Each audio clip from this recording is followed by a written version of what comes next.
آپ لوگ اسد الدین اویسی کو تو اچھی طرح سے جانتے ہوں گے، بہت زیادہ ان کی اسپیچز بھی سنی ہوں گی، اور ان کی اسپیچز سے ایسا لگتا ہے کہ وہ مسلمانوں کے حق میں بہت زیادہ بولتے ہیں اور مسلمانوں کو سپورٹ کرتے ہیں۔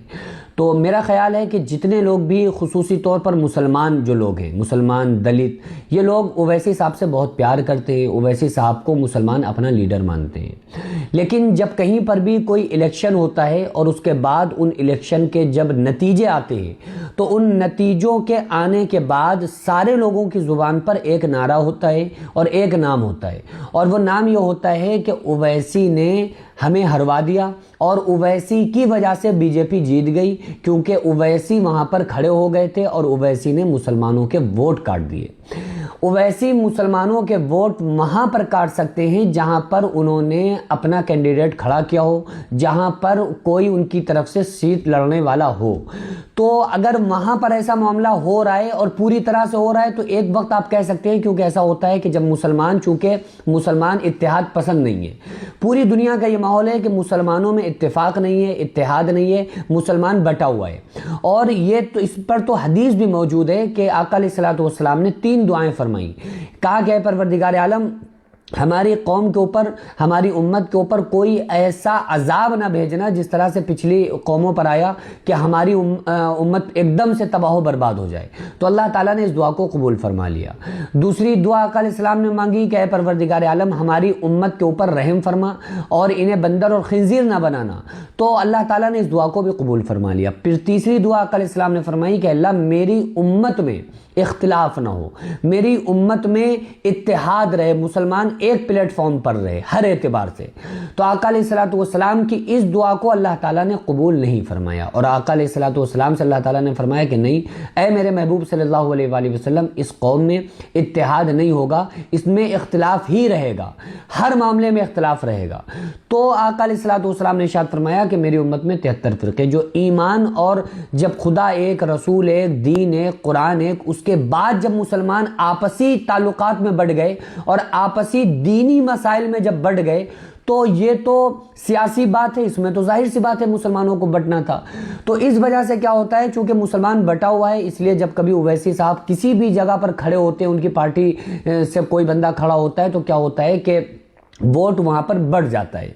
تو اگر آپ کو کہنا ہے تو آپ ان جگہوں کے لیے تو کہہ سکتے ہیں کہ بھئی یہاں پر ووٹ بہت ساری جگہ پر بڑھ گئے، کئی لوگ کھڑے ہو گئے، کئی مسلمان کینڈیڈیٹ کھڑے ہو گئے، کئی غیر مسلم کینڈیڈیٹ کھڑے ہو گئے، اویسی صاحب بھی کھڑے ہو گئے تو ووٹ بڑھ گیا۔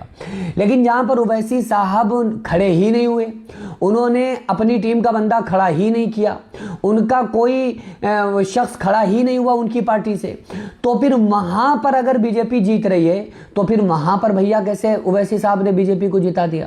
تو یہ کیا ہوتا ہے کہ یہ کہہ کر بھی لوگ آپس میں مسلمانوں کو بانٹنے کی کوشش کرتے ہیں کہ جو اویسی صاحب ہے وہ بی جے پی کے ایجنٹ ہیں۔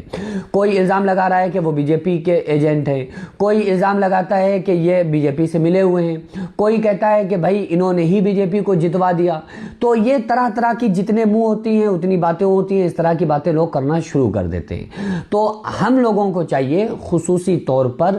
ہم اس طرح کی باتیں نہ کرتے ہوئے مسلمانوں کو چاہیے کہ ہر معاملے میں ایک پلیٹ فارم پر آ جائیں اور زیادہ سے زیادہ کوشش کریں اتحاد کی، اتفاق کی، اور آپس میں محبت قائم کریں۔ اور آپس میں کیا، اسلام جس کو ہم فالو کرتے ہیں، جو ہمارا دین ہے، اسلام کا مطلب ہی ہے سلامتی۔ جب اسلام کا مطلب سلامتی ہے، جو اسلام یہ کہتا ہو کہ اگر آپ کا پڑوسی مسلمان نہ ہو، بلکہ کوئی بھی کسی بھی قوم کا ہو، یہودی ہو، منافق ہو، عیسائی ہو، غیر مسلم ہو، اور اگر آپ خود کھانا کھا کر سو گئے اور آپ نے اپنے پڑوسی کو نہیں پوچھا اور وہ بھوکا سو گیا تو قیامت کے دن اللہ تعالیٰ آپ سے سوال کرے گا۔ جو اسلام اس بات کی تعلیم دیتا ہو، وہ اسلام آپس میں انتشار اور آپس میں دشمنی اور عداوت رکھنے کی اجازت کیسے دے سکتا ہے؟ تو ہم تمام لوگوں کو چاہیے کہ اس طرح کی باتوں سے بچیں، آپس میں اتحاد، اتفاق پیدا کریں اور محبت اور خلوص، پیار سے رہنے کی کوشش کریں۔ اور اللہ تبارک و تعالیٰ کی بارگاہ میں دعا ہے کہ اللہ تبارک و تعالیٰ ہم تمام لوگوں میں اتحاد پیدا فرمائیں، اتفاق پیدا فرمائیں، محبتیں پیدا فرمائیں، اور اللہ تبارک و تعالیٰ ہم تمام لوگوں کو، تمام ظالموں کے ظلم سے ہم لوگوں کو اللہ تعالیٰ ہماری حفاظت فرمائے۔ سردیوں کا موسم شروع ہو چکا ہے، ہم اور آپ بہترین اپنے کپڑوں اور لحاف کا انتظام کر رہے ہیں۔ آغازی غازیہ ویلفیئر سوسائٹی جو ہر سال یہ غریبوں کی امداد کرتی ہے، غریبوں کو کمبل تقسیم کرتی ہے تاکہ غریبوں کے بھی بچے آرام سے سردیوں کی راتیں بسر کر سکیں، لہٰذا ہماری آپ سے درخواست یہی ہے کہ جس طرح آپ اپنے گھر والوں کے لیے، اپنے بچوں کے لیے اچھے سے اچھا انتظام کرتے ہیں،